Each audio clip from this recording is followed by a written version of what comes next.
Okay, so the Rings of Power. The Rings of Power, the Lord of the Rings, the Rings of Power, is coming to Amazon. And this is a direct result of Jeff Bezos going, oh, hey, you know that Game of Thrones, that Game of Thrones thing over at HBO? I want that.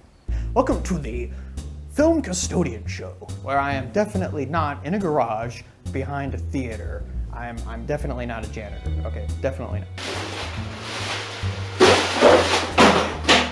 So basically this is all coming to pass because Game of Thrones success, and Game of Thrones success came from what?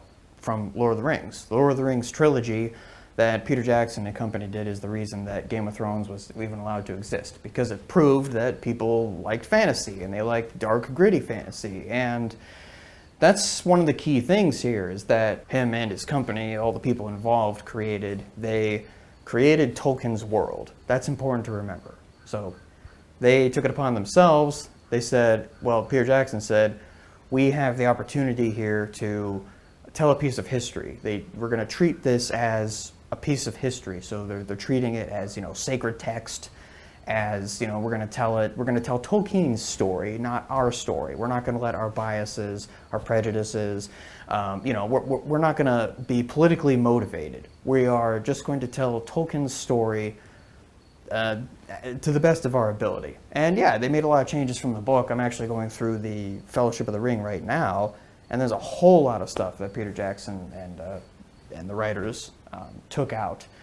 And I'm glad they did. They just kept it a straight story, right? They just kept, it's Frodo and the ring, and that's it. All the feet, all the fat and everything had to get trimmed away. So that's why you don't have Tom Bombadil and other stuff, and all the thousands of songs that they have to stop every 5 seconds to sing. Sometimes I kind of wonder, is Lord of the Rings secretly a comedy? Because it's pretty funny, I gotta say. But so they tried The Hobbit. It was going to originally be 2 films, and it was going to be directed by Guillermo del Toro, actually, and then a bunch of stuff fell through with that. So then Peter Jackson picked it up, and then eventually, when pretty much they were done filming both of Part 1 and Part 2, it was going to be, I think, it was going to be An Unexpected Journey, and then There and Back Again. And then after that, it was, well, now it's An Unexpected Journey, The Desolation of Smaug, and then Battle of the Five Armies. And so they really stretched it out and, made it way bigger than it needed to be. And they used all the stuff from the appendices and, hints and stuff. And there's even stuff in the Fellowship of the Ring in the book where they talk about, the Fortress of Dol Guldur and the Necromancer and all that, which they find out later was actually Sauron trying to return once again, which is a common theme in Middle-earth. He keeps coming back again and again and again and again. And so I think the Hobbit films are pretty good, right? I think the first film is good, and the second and third film, they're not the best, but they're still good. They're still clearly in Middle-earth, in that first film Middle-earth world that Peter Jackson and company created, and it was never going to live up to Middle-earth, or I'm sorry, never going to live up to the Lord of the Rings films. It just wasn't. So then that all brings me to the Rings of Power. The Rings of Power. They could have just gone all the way back to the beginning and done stuff with, Morgoth, and all these different types of things. But no, it's got to be, here's Sauron again, and now he looks like Eminem, and he looks kind of sulky, and there's a whole bunch of actors. I have no idea who they are, but they all think they're the shit. They're just a bunch of narcissistic, egotistical. They're all a bunch of narcissists. I already don't like them. Nobody on the internet seems to really like them. And it's because you get up there and say, like, well, what Peter Jackson did was wrong, what Tolkien himself did was wrong, and now we're going to do it right. This is the way Middle-earth should be, because we're here now, and we're great. Look at us. Look how wonderful we are. And nobody asked for this show, okay? This is purely Jeff Bezos saying, I want my Game of Thrones, okay? I want my cake and eat it too, because I'm Jeff Bezos and I can do whatever I want. So they spent like $200 million on this thing, just to get the rights. And then they're spending even more, upwards of, they're saying, $500 million on this, which would make it the most expensive TV show ever. They're saying even like $1 billion. I don't know. You're hearing all this stuff on the internet. I don't know. But what they're doing is they're going back 2,000 years. I was like, okay, yeah, great. Go back 2,000 years, tell that story, Second Age stuff. But then, like I just said, it's still Sauron, right? And now we're going to go back and do the telling of the stuff of making the rings and all these other things. But Tolkien takes his time. So when you go back, when you look at the Fellowship of the Ring, it's Bilbo leaves the Shire, right? In the book, he leaves the Shire, and then Gandalf is like, "Oh, the ring, Frodo. I have to look at this ring," and so he looks at it, and then he leaves, and then he's gone for 17 years. 17 years. Where in the movie it's like 1 day, 2 days. Now, of course, they say that Gandalf comes back from time to time, but then there's a 9-year stretch where he's just gone. And all the book fanatics and everything, feel free to correct me in the comments. I am not a Tolkien scholar. I haven't read all the books. I haven't read the Silmarillion. I'm a huge fan of the movies, though, and I know a pretty good amount of the mythology, enough to understand the movies. And as I read the books, it's like you learn more and more. And I got a pretty good idea of the basic plot of this whole thing. Okay. Where everyone comes from and all this stuff, so you're going to get Númenóreans, and you're going to get, Aragorn's ancestors, the Númenóreans. You're going to have Galadriel and a young Elrond and all these other things in this TV show, and we're going to see a bunch of stuff that we didn't get to see. That all sounds great and promising, and then you see the trailer. You see the first trailer. It's just all kind of, it just looks artificial. It looks cartoony. It's like it's that trend where you kind of look at streaming services or TV, and it's, why does it look so cheap? Where did all the money go? It just doesn't. I mean, and then I don't know. They tried, like they brought in John Howe, who did all the art direction and whatnot for Lord of the Rings films and the Hobbit films. Him and the other guy, John Lee, I think is his name. Alan Lee. Alan Lee? I will do a quick Google search. Yes, Alan Lee, right, okay. Well, they didn't bring him back, as far as I know, to the TV show. So the TV show is trying to have its cake and eat it too. Okay, it's like we want to bring in the fans from the films, so we're going to use the same aesthetics, the same look, the same art direction, and kind of make it look like this is the past version of the Lord of the Rings films. It's not actually a prequel, but it could be, but it's not. And then they're saying things like, well, we're not following the books at all. We're just kind of filling in the gaps, which means they're pulling all of this stuff out of their ass. And, we all know how that goes, right? Yeah. Speaking of Game of Thrones again, it's because of the success of that TV show and the Lord of the Rings films before it, we come full circle. And the Lord of the Rings is a TV show, or rather just a bunch of stories in Middle-earth that aren't really going to be, well, who knows what they're going to be? I don't know. Hopefully it's good, but does anyone care? I mean, really, does anyone care anymore? Everyone wants to have their Game of Thrones, right? Amazon already tried the Wheel of Time. I've never read the book. I haven't seen the show. People tell me it's garbage, so I'm not real enthusiastic about that. The Witcher is out. People like The Witcher. I haven't read those books either, but I've heard The Witcher is good. I'll give that a shot and maybe do a review here. So now you're going to get the Rings of Power.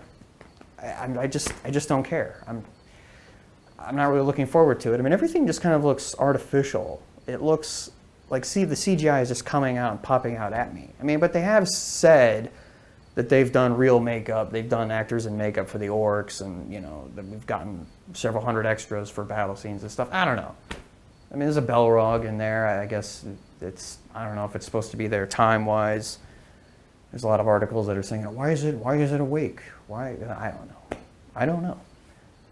But yeah, these are just my thoughts. I thought I'd throw together a little sort of looking forward video. Galadriel's climbing a mountain. I mean, it just kind of looks like when they're climbing the wall in Game of Thrones. I mean, there's just a lot of stuff, that borrowed, or, it just doesn't seem all that inspired. And again, they don't even have the rights to the Silmarillion or any of the other books, like the Histories of Middle-earth or whatever. They only have the rights to Lord of the Rings trilogy and the Hobbit. So those dependencies, the pendencies in the back of the Return of the King are going to just be used pretty much to death. They're just taking every little hint and every little thing. So there's going to be a lot of stuff they just can't do because they don't have the rights to do it. And they're condensing like thousands of years of history into a very small period of time, which goes back to what I was saying earlier about Tolkien taking his time, and like in the movies, 17 years, then Gandalf comes back, and then Frodo and Sam and everybody goes off on their journey. Where in the movies it worked. It was like the same night, 1 or 2 days, maybe a week later. Not 17 years later, because they come back and then go and start the journey. Yeah, I mean, the Lord of the Rings films are just fantastic. They're masterpieces, and you're never going to outdo them, and you shouldn't try to outdo them. And you should just try to do your own thing. I mean, they should just follow in the example of the Gollum video game that's coming out. And what I mean by that, yeah, the Gollum game. I don't know why they're making a Gollum game. They could have chose anybody else. They could have done the Adventures of Aragorn and Legolas, like in between, the Hobbit and the Lord of the Rings or something. Because I guess that's what they did. They went on adventures. They were best friends, which is kind of more implied in the books. It's not really implied in the films at all, really. But, little things like that. I'm disappointed they're not completely going in cold, or I guess you could say that what they're doing is they want to try to have their cake and eat it too, right? So what I mean by that is the look of the film, the aesthetics, they want it to look like, or at least a distant relative of the Lord of the Rings trilogy, Peter Jackson's Lord of the Rings trilogy. Pre-production, the designs of the armor, the set designs and all that stuff, so they have some continuity there. So they're trying to bring in film fans and stuff. I would have rather they not do that and just come in completely different and do their own take. For instance, when you look at Hobbit, the animated film from the 70s, that's not what dwarves look like. Dwarves aren't gray, they're not kind of troll looking. And even the hobbits themselves, they look kind of like creatures, than sort of like a humanoid type of creature. And so that was kind of their interpretation of it. I don't know, it could be a fun game, but anyway, the point is that it's their own aesthetic, it's their own look, their own design. They've even said we want to do our take on the Tolkien universe.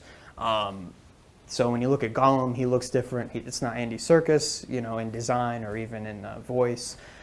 Gandalf looks accurate to the book. Tolkien created actual languages, an actual world. He knows everything, every little rock, every little nook and cranny. It's so detailed. It's so wonderful. It's so great.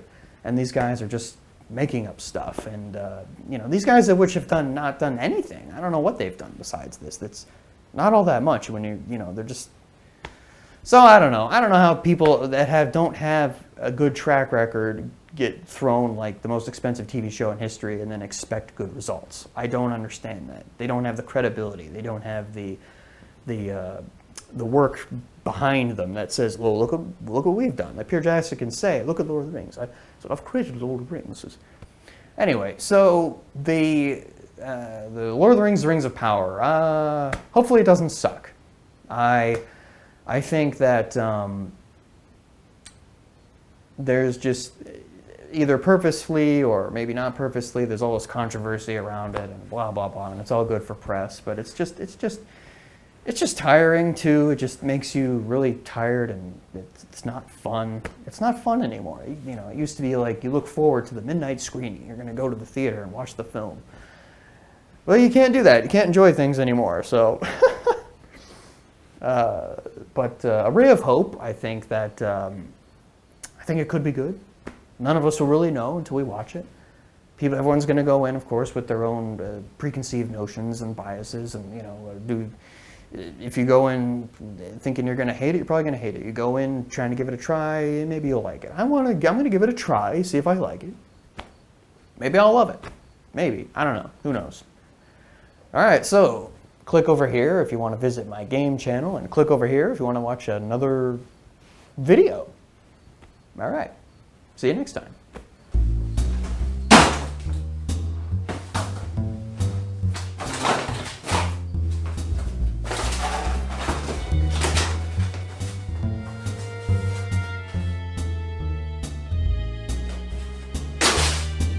What are you talking about? This is great. We're in space.